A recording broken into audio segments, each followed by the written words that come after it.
Bismillahirrahmanirrahim. Assalamualaikum warahmatullahi wabarakatuh. Syukur alhamdulillah kita masih bisa berjumpa lagi di channel yang kita banggakan ini.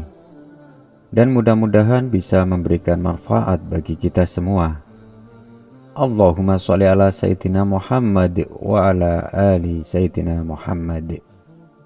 Tidak lupa sholawat dan salam selalu dan tetap tercurahkan kepada junjungan kita Nabi besar Muhammad Sallallahu Alaihi Wasallam. Harapan dan doa saya semoga saudaraku semua selalu diberikan kesehatan, dilimpahkan rezekinya, diampuni dosa-dosanya, dan dipanjangkan umurnya oleh Allah Subhanahu wa Ta'ala. Amin ya Rabbal Alamin. Sahabat yang dirahmati oleh Allah, pada pertemuan kali ini saya akan menyampaikan 7 sunnah Rasulullah yang paling utama dalam kehidupan sehari-hari.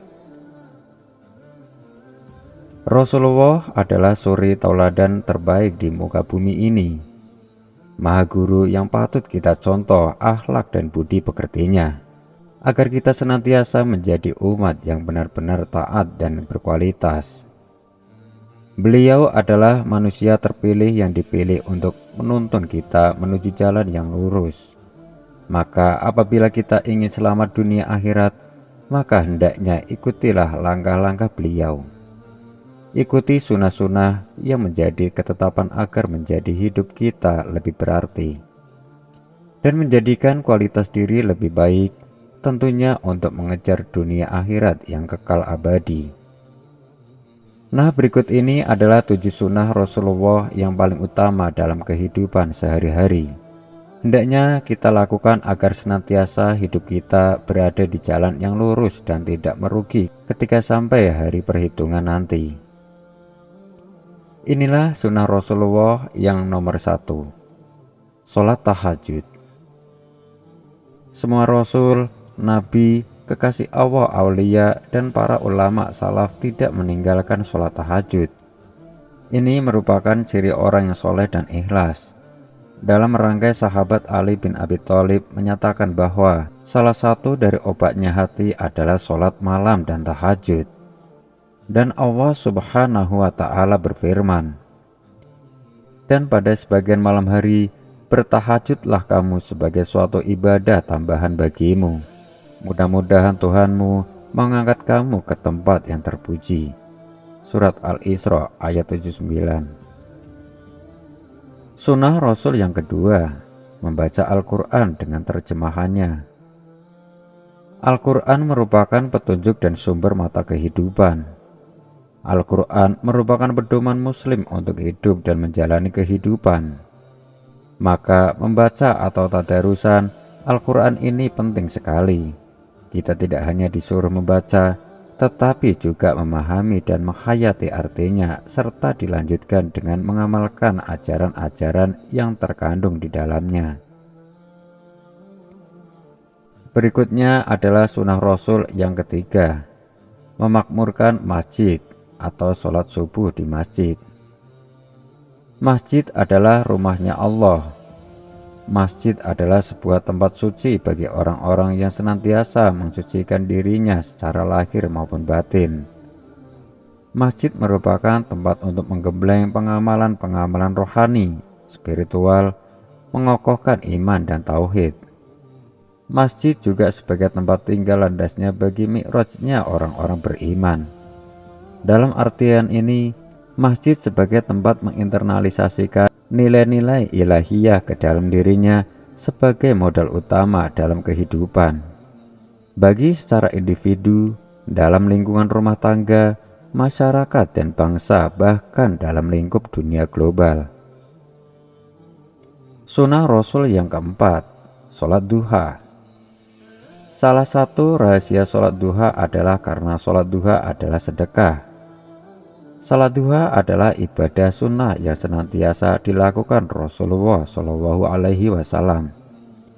Setiap amal ibadah yang diperintahkan ataupun dianjurkan Allah dan Rasul-Nya pasti ada rahasia yang tersembunyi di dalamnya. Memang kadang kemampuan akal kita tak dapat menjangkau memahaminya, tapi yang pasti semuanya itu adalah demi kemaslahatan dan kemanfaatan kita manusia. Dari Abu Hurairah radhiyallahu anhu, ia berkata, Rasulullah Shallallahu alaihi wasallam bersabda, setiap persendian manusia diwajibkan untuk bersedekah setiap harinya mulai matahari terbit. Memisahkan, menyelesaikan perkara atau dua orang yang berselisih adalah sedekah. Menolong seseorang naik ke atas kendaraannya atau mengangkat barang-barangnya ke atas kendaraannya adalah sedekah. Berkata yang baik juga termasuk sedekah. Begitu pula, setiap langkah berjalan untuk menunaikan sholat adalah sedekah. Serta menyingkirkan suatu rintangan dari jalan adalah sedekah. Hadis riwayat Bukhari dan Muslim. Orang-orang salafus saleh pernah bilang, jika kalian menginginkan kebahagiaan di dunia dan akhirat kelak, maka lakukan sholat duha. Sunnah Rasul yang kelima, bersedekah. Allah menyukai orang yang suka bersedekah, dan malaikat Allah selalu mendoakan kepada orang yang bersedekah setiap hari. Seorang sudah bisa disebut mukmin yang sebenarnya jika sudah bersedekah. Carilah rezeki dengan sedekah. Demikian juga bertaubatlah dengan bersedekah. Jika kita sakit juga hendaknya bersedekah. Banyak sekali ayat-ayat Al-Quran yang menegaskan dan memerintahkan akan hal ini. Bersedekah merupakan tolak ukur dan ciri-ciri orang yang beriman, soleh, dan bertakwa. Berikutnya adalah sunnah Rasul yang keenam, menjaga wudhu terus-menerus karena Allah menyayangi hamba yang berwudhu. Nabi Shallallahu alaihi wasallam senantiasa dalam keadaan wudhu, baik dalam waktu dan keadaan apapun. Jangan tinggalkan wudhu, kalau batal berwudhulah kembali. Hal ini merupakan kebutuhan kita sendiri dalam rangka untuk mendekatkan diri kepada Allah Subhanahu wa Ta'ala. Kalau kita selalu berwudu, insya Allah akan selamat dari ikatan dan kegenitan dunia dan terjaga dari hal-hal yang kotoran yang bersifat maupun rohani.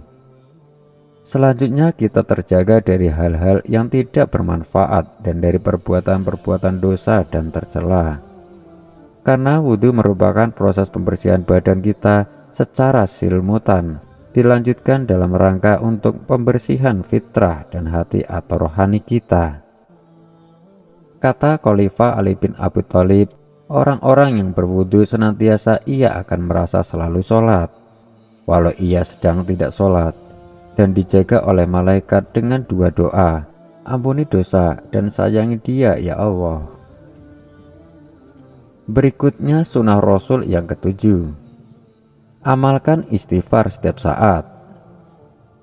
Dengan istighfar masalahnya yang terjadi karena dosa kita akan dijauhkan oleh Allah. Istighfar setiap saat dan dalam segala istighfar apapun diperintahkan beristighfar. Ketika kita mau tidur, mau makan, dalam melakukan suatu pekerjaan, di jalan, di mobil, dan dimanapun hendaknya selalu dalam keadaan beristighfar. Orang yang kuat istighfarnya, maka insting dan kecenderungan rahmatnya berguna dan bisa membahagiakan orang lain atau bahkan makhluk lain sangat kuat sekali. Ia pun juga menjadi penuh dengan keutamaan-keutamaan, doanya mustajab dan firasatnya tajam. Sahabat yang dirahmati oleh Allah, itulah ketujuh sunnah Rasulullah yang paling utama dalam kehidupan sehari-hari. Semoga kita senantiasa bisa selalu mengamalkannya agar kita termasuk orang-orang yang beruntung kelak. Terima kasih telah menonton konten kami mengenai 7 sunnah Rasulullah yang paling utama dalam kehidupan sehari-hari. Semoga informasi ini dapat memberi manfaat dan menjadi inspirasi dalam menjalani kehidupan sehari-hari kita. Jangan lupa untuk like, share, dan subscribe channel kami agar tetap mendapatkan konten-konten Islami yang bermanfaat di masa mendatang. Sampai jumpa di video berikutnya. Akhiru kata, wabillahi taufik wal hidayah. Wassalamualaikum warahmatullahi wabarakatuh.